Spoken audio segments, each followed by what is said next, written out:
Dette er historien om dværghunden. Hunden, som bragte værste ud i mindre børn. Hunden, der kan flyve.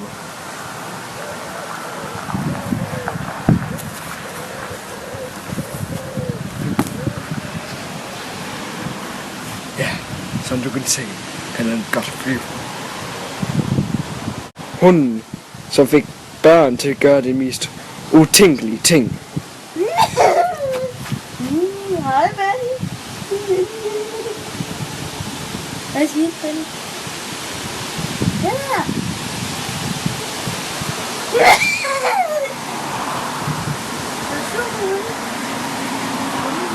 Hunden, som angreb voksne folk.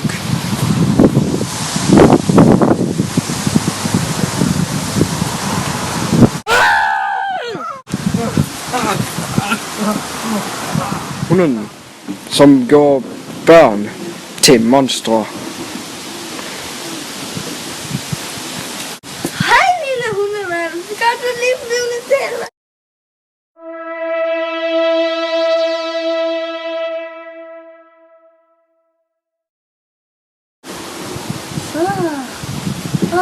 Et sværd.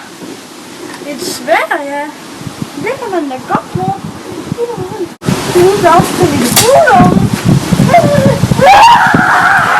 Hunden, som var dværgen selv.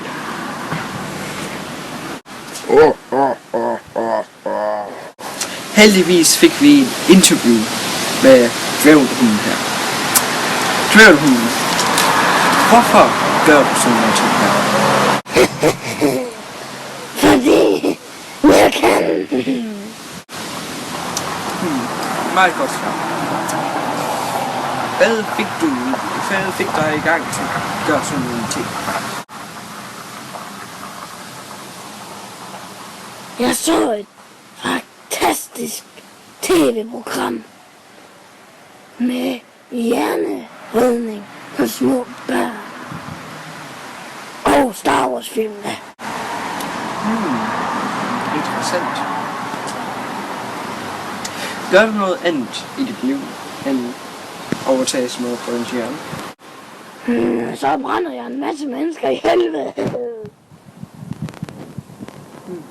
Det er alt den tid, vi har. Så farvel, kære seere. Endnu et mesterværk til samling af hjernedøde mennesker.